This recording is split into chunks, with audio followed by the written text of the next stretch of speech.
I don't know. Guys, that's my one sentence summary of Invincible, Season 1, Episode 1. Guys, Invincible, for people who don't know, is a new Amazon Prime series, superhero series. It's based on a comic book of the same name. And it's basically centered around the main character called Mark Grayson, who's this teenager, high school kid, who lives in the world of superheroes. And that's all I'll say. Going into the show, I'd seen other YouTubers that I follow react to it, so I thought, why not watch it and give my thoughts? But after watching it, I'm definitely off to the races with this. I just wanted to give my thoughts quickly with this kind of short pilot review. Going into it, I really liked, first off, that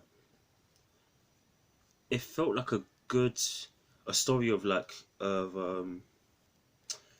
heart and emotion, and it felt hopeful. And it felt that way because you could tell anytime you thought they were going too much for like a typical superhero stereotype, like with the main character Mark, I said he is a teenager. Anytime you thought they were going a bit too Peter Parker with it, like a boy who's trying to transition, who has his own like insecurities and issues, is trying to transition with all of the things that have been given to him. Or you thought it was going in the direction of some other type of superhero hero trope. It would actually be a bit more nuanced. And I'll give examples of what I mean by that. There's times in the show, there's an example where Mark's mom, great Mark Grayson's mom, is having a conversation with him. And they talk about heroes and regular people and how people are always trying to put pressure on themselves to be this like ethereal image. No, just do you. Be the best you can be. You're not going to be so-and-so person. If you try to commit to that perfect ideal, you're always going to fail. And you need to learn the importance of, being in your own, feeling safe in your own skin. It was heartfelt to me because I've actually, with some other shows like Falcon and the Winter Soldier, I've actually had similar thoughts but in a different way, to where I feel like Falcon, comparing him to Mark Grayson, is in denial of how insecure he is. And I think they're trying to make it seem like it's just about race in that series, but no, it's not. I feel like Sam Wilson has issues and like an inferiority complex. Maybe for whatever reason, maybe because he's not superpowered. You compare that to Mark and Mark's journey and the people around him. It really does feel like he's trying to find himself, and that's going to be even more important than anything else in this series. And I can't wait to see where they go with it, because I immediately like him. Like, he doesn't seem too annoying. Think fuck, because they always make kid characters to just seem naturally annoying to me. He was cool. Another thing I like about the show, the violence caught me off guard. It gets violent. Really violent. It got so violent.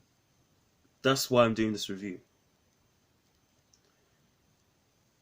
This world feels very hopeful, but when they get real, they get real. Again, I know that for one episode. Can you imagine? Oh my god. I like who else in this show? I just like the worlds. I like shows where people are unashamed of like superhero stuff. But I guess in live action, people have always struggled with that. Studios, whether it's TV stuff, movie stuff, and they dumb down things, which is why I hate terms like the word grounded, even though I'm attracted most to like quote unquote grounded heroes. Like a Daredevil. But I'm really glad that this world is just like all the way supervillain world. I like that, and I'm glad for it. And I guess that comes with being animated. And I'd love to see more animated shows that can go to to me, some of the again violent lengths they've gone to, some of the storytelling lengths, as well as the stakes, and like, because it's just the imagination of a world where people have different powers, and so on and so forth. Actually, a tiny bit. I don't know why.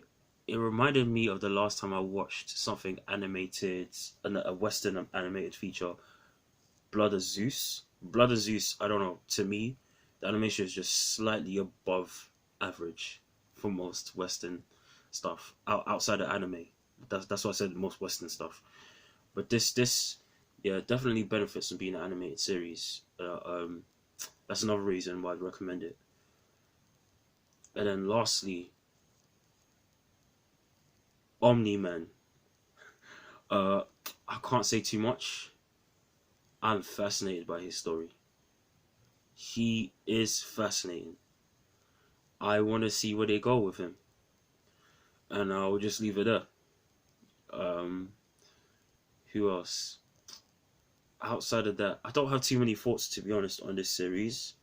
Again, it looks good to me. Um, I keep hearing the main character, Mark, is played by a guy called Stephen Yoon. I think that's how you say his name. And I know of him from Walking Dead. I've only seen a bit of that, but I keep hearing about him because he's nominated for an Oscar movie called Minari, I think it's called. Him, and there's a couple other movies that I want to watch for the channel. I'm interested in his career, and I want to see more stuff that he's in.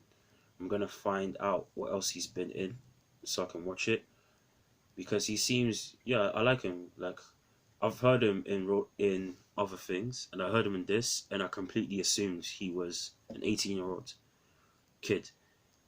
And I like actors who do that, like Shamik Moore, who's the voice of Miles Morales in Into the Spider-Verse. I believe he's Miles Morales, even though I see him in interviews and he doesn't. Like, listening to him and like just closing my eyes and thinking about it, doesn't give me that vibe. So I guess voice acting is a superpower on its own, and you don't realize it until you watch stuff like this. Like Katie Sackhoff, I've been watching a little bit of Clone Wars. Katie Sackhoff as Bo-Katan, for comparison. The little I've seen of her in Clone Wars, I get a different vibe from her watching her in Mandalorian season 2. It's just like, I don't know, I'm so self-aware. That's Katie Sackhoff, as opposed to that's Bo-Katan. Maybe it's just me. I don't know. I can't put it into words. But when someone takes over a role and they stop being who they are, that's how you know they knocked it out of the park. That's like Heath Ledger, Joker type stuff, you know. And I really like that too. I like the voice acting performances.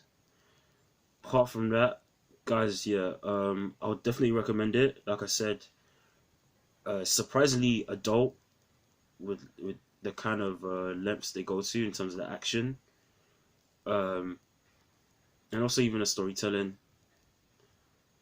It's heartfelt.